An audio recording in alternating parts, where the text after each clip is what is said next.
সালটা 1835, বা কেউ কেউ মতান্তরে সেটাকে 1828 বলে। মোড়পন তাম্বে আর ভাগীরথী বাইয়ের কোলে জন্ম নিল একটি ফুটফুটে কন্যা সন্তান। মা বাবা সাথ করে যার নাম রাখল মণিকর্ণিকা। বাবা আদর করে মণিকর্ণিকাকে মনু বলে ডাকতেন। যদিও এই জন্ম তার হয় বেনারসে, কিন্তু তাম্বে পরিবার আদি নিবাস হল মহারাষ্ট্রের সাতারার কৃষ্ণা নদীর ধারে বাই নামক একটি ছোট গ্রামে। জাতিতে তারা ছিলেন মারাঠা ব্রাহ্মণ। মনু আর 5টা সাধারণ মেয়ের মতোই বড় হতে লাগলো। তার বয়স যখন 4 কি 5, তখন তারা বেনারস ত্যাগ করে বিঠুরে দ্বিতীয় বাজিরাও পেশওয়ার কাছে নিবাস শুরু করলেন। বদলে গেল মনুর জীবন। শুরু হলো অস্ত্র শিক্ষা, ঘোড়ায় চড়া, লেখাপড়া শেখা ইত্যাদি ইত্যাদি। জনশ্রুতি তো এও আছে বিঠুরে মনু নাকি স্বয়ং নানা সাহেবের সাথে অস্ত্র শিক্ষা গ্রহণ করতেন। আচ্ছা, আপনারাই ভাবুন, সেই যুগে মনু মেয়ে হয়ে এই রকম শিক্ষা দীক্ষা গ্রহণ করছিল। যদিও তখনকার দিনে মেয়েদের জন্য এরকম জীবনযাপন কিছুটা হলেও অস্বাভাবিক ছিল। হয়তো ভাগ্যদেবী মনুকে আসন্ন পরিস্থিতির জন্যই তৈরি করছিল। 1842 সাল মনুর বিয়ে হয় ঝাঁসির রাজা গঙ্গাধর রাওয়ের সাথে। প্রিয় শ্রোতা বন্ধুরা, এখানে আমাদের একটু ঝাঁসির ভৌগোলিক অবস্থান সম্পর্কে জানা দরকার। ঝাঁসি হচ্ছে মধ্য ভারতে অবস্থিত বুন্দেলখণ্ডের একটি শহর। এই ধরুন 1770 সাল নাগাদ রঘুনাথ হরি নেবালকারের হাতে ঝাঁসির শাসন ব্যবস্থা আসে। আর এই নেবালকার বংশেই জন্ম নেয় গঙ্গাধর রাও। পিতার নাম ছিল শিবরাও ভাউ। বিয়ের পর মণিকর্ণিকার নাম হল লক্ষ্মীবাই। ঝাঁসি পেল তাদের রানী, ঝাঁসির রানী লক্ষ্মীবাইকে। 1851 সালে রানীর কোল আলো করে জন্ম নিল একটি পুত্র সন্তান। সবাই আদর করে যার নাম রাখল দামোদর রাও। কিন্তু ভাবুন তো, ভাগ্যের কি নিষ্ঠুর পরিহাস! এই শিশুটি 4 মাস বয়স পেরোতে না পেরোতেই মৃত্যু হলো। আর এখানেই আমাদের মনে রাখতে হবে, ভারত কিন্তু তখন ইংরেজদের অত্যাচারে জর্জরিত। লক্ষ্মীবাই ও গঙ্গাধর রাও যে পুত্রশোকে কাহিল থাকবে, তাদের সেই অবকাশটুকুও ছিল না। তাই ঝাঁসিকে ব্রিটিশদের হাত থেকে বাঁচাবার জন্যেই তারা বাসুদেবের পুত্র আনন্দ রাওকে দত্তক নেন। আনন্দর নতুন নামকরণ হয় দামোদর রাও হিসাবে। এই দত্তক নেওয়ার খুব অল্প দিনের মধ্যেই, খুব অল্প দিনই বা কেন বলবো, দত্তক গ্রহণ যেদিন শেষ হয় ঠিক তার পরের দিনই গঙ্গাধর রাও পরলোক গমন করেন। সেদিন তারিখটা ছিল 21শে নভেম্বর 1853 সাল। তাই বলে কিন্তু আপনারা এই ভাববেন না যে ঝাঁসি একেবারেই অভিভাবকহীন হয়ে পড়েছিল, কেউ ঝাঁসিকে দেখবার ছিল না। তা কিন্তু নয়। যতদিন ঝাঁসির রানী ঝাঁসিতে ছিল, ঝাঁসি অভিভাবকহীন হতেই পারত না। সেই সময় লর্ড ড্যালাউসির সত্যলোপের ভিত্তিতে রাজ্যাধিকারের যে নীতি চালু করেছিলেন, তাতে নাগপুর, সাতারা, কেরাডলি এবং বিভিন্ন ভারতীয় রাজ্যগুলিকে ব্রিটিশ ভারতে অন্তর্ভুক্ত করেছিলেন।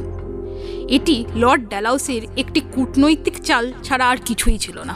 লর্ড ড্যালাউসির এই নীতিকে আমরা ডক্ট্রিন অফ ল্যাপস নামে জানি। এই নীতি অনুযায়ী যদি কোনো ভারতীয় রাজার পুত্র সন্তান না থাকে, তাহলে তারা কোনো পুত্র সন্তানকে দত্তক গ্রহণ করলেও সেই পুত্র সন্তান কিন্তু তার পিতার রাজ্যের শাসন ক্ষমতা থেকে বঞ্চিত হবে এবং সেই রাজ্য ব্রিটিশ শাসনের অধীনে চলে যাবে। এখানে আমাদের জানতে হবে, রানী লক্ষ্মীবাই যদিও বিয়ের আগে পর্যন্ত রাজনীতিতে খুব সক্রিয়ভাবে ছিলেন না, কিন্তু তাই বলে যে তার রাজনীতি সম্পর্কে কোনো ধ্যান ধারণা ছিল না তা কিন্তু নয়। তিনি ভালোভাবেই রাজনীতি সম্পর্কে অবগত ছিলেন। আর লর্ড ড্যালাউসির এই প্রহসনের ব্যাপারে তো তিনি খুব ভালোভাবেই জানতেন। তাই গঙ্গাধরের মৃত্যুর পর তিনি বেশ চিন্তিত হয়ে পড়েন এবং ঝাঁসির ভাগ্যের কথা চিন্তা করেই তিনি লর্ড ড্যালাউসির কাছে তার পুত্রকে যেন ঝাঁসির ভাবী শাসক হিসেবে ইংরেজ সরকার মেনে নেন তার জন্যে আবেদন করেন। কিন্তু 1854 সালের ফেব্রুয়ারি মাসে লর্ড ড্যালাউসির সেই আবেদন নাকচ করে দেন। লর্ড ড্যালাউসির এই সিদ্ধান্ত যখন ইংরেজ প্রতিনিধি এলিস রানীকে জানালেন, রানী তখন দরবারে বসে।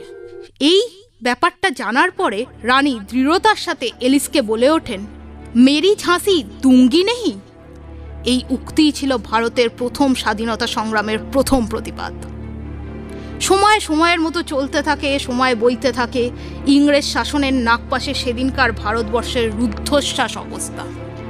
ভারতের অনেক মানুষের অনেক স্বার্থে ঘা দিয়েছিল ইংরেজ। নিরীহ মানুষদের প্রতি অকথ্য অত্যাচার চালিয়েছিল ব্রিটিশ শাসকরা। আর এমন করেই এলো 1857-এর সেই অগ্নিগর্ভ সাল। শুরু হলো ভারতের প্রথম স্বাধীনতা সংগ্রাম। তবে ব্রিটিশরা যাকে সিপাহী বিদ্রোহ বলতেই বেশি পছন্দ করে। 27শে মার্চ 1857 সাল মঙ্গল পাণ্ডে সার্জেন্ট মেজর হিউসনকে গুলি করল। এই বিদ্রোহের আগুন যখন ঝাঁসিতে এসে পৌঁছল, তখন ঝাঁসি অরাজকতার কালো মেঘে ঢাকা পড়ল এবং ইংরেজ শাসকরা ঝাঁসি ছেড়ে পালাতে বাধ্য হল। তখন ঝাঁসির রানী নিজেকে স্বাধীন ঝাঁসির নাবালক রাজা দামোদরের অভিভাবক হিসেবে ঘোষণা করলেন এবং প্রথমেই তিনি যেটা করলেন সেটা হলো তিনি একটি ট্যাক্সল স্থাপন করলেন ঝাঁসির অর্থনৈতিক অবস্থার উন্নতির জন্য এবং নিজের নামে কিছু টাকাও চালু করলেন। কেল্লা ও শহরের গুরুত্বপূর্ণ স্থানগুলিকে সামরিক সরঞ্জামের দ্বারা আবদ্ধ করলেন, কামান ঢালাই এবং নতুন সৈন্যবাহিনীও গঠন করলেন। সেই সেনাবাহিনীতে জাতি, ধর্ম, স্ত্রী, পুরুষ নির্বিশেষে সকলেই স্থান পেল।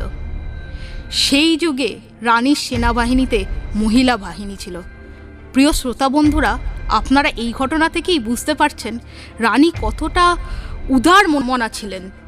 আফগান ও পাঠান বাহিনীও কিন্তু রানীর বাহিনীতে অত্যন্ত গুরুত্বপূর্ণ স্থান অধিকার করেছিল।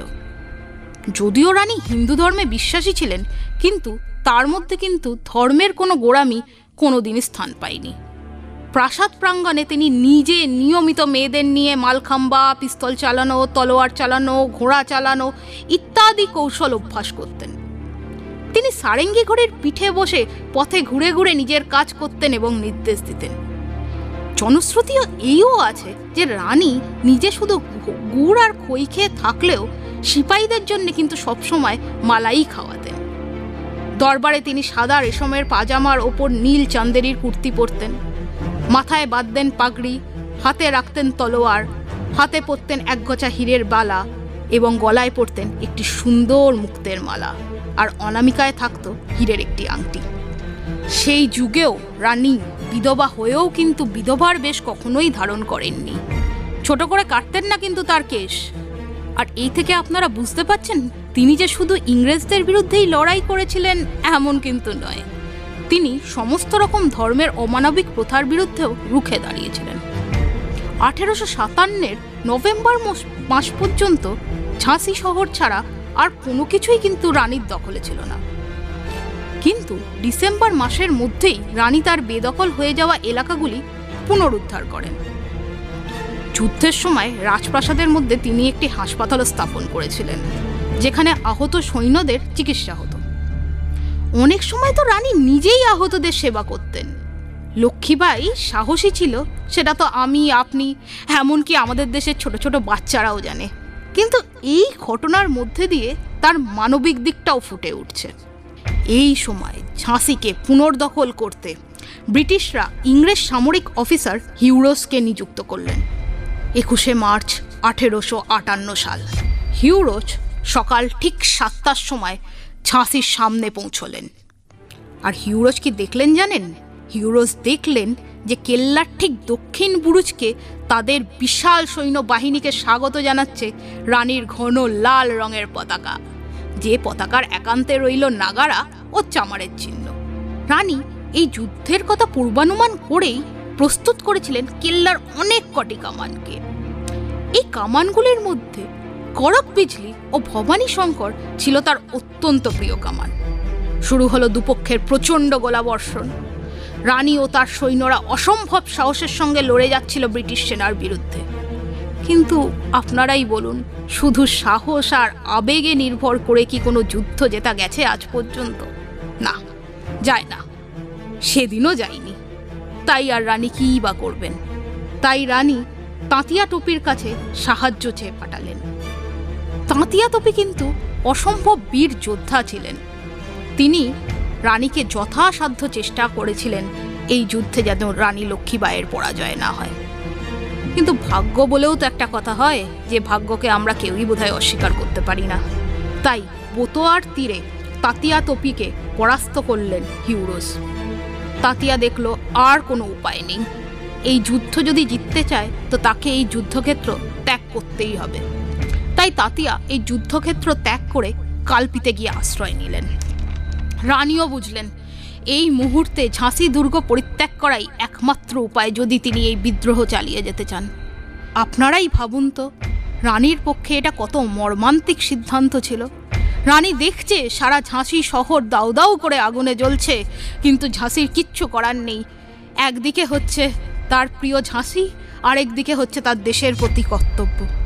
রানী বুদ্ধিমানী ছিলেন, তাই তিনি কর্তব্যকেই বেছে নিলেন। 4 এপ্রিল রাতে তিনি ঝাঁসি ত্যাগ করেন। এখানে একটি অসম্ভব জনপ্রিয় কাহিনী আমরা শুনে এসেছি চিরকালই ঝাঁসির রানীর ব্যাপারে, যে তিনি নাকি সেদিন পশ্চিমের দরজা থেকে দড়ি বেঁধে তার প্রিয় সারেঙ্গি ঘড়িকে নিয়ে কেল্লা থেকে নেমেছিলেন, আর তাই সেই সময় তার পিঠে বাঁধা ছিল তার দত্তক পুত্র দামোদর রাও।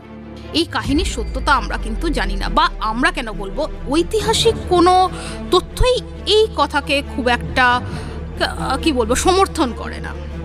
এই সময় এই ঝাঁসি ছেড়ে যখন তিনি বেরিয়ে যাচ্ছেন, তার সামনে কিন্তু পরপর 3 সারি ইংরেজ প্রহরার চোখে তিনি ধুলো দিয়েছিলেন। ধুলো দিতে তিনি সক্ষম হয়েছিলেন আমরা বলবো আরো ভালোভাবে। 5 এপ্রিল রাত 2টোর সময় তিনি কালপিতে পৌঁছন। তাতিয়া তোপি ও অন্যান্য বিদ্রোহী ভারতীয় নেতৃবৃন্দের সঙ্গে যোগ দিলেন।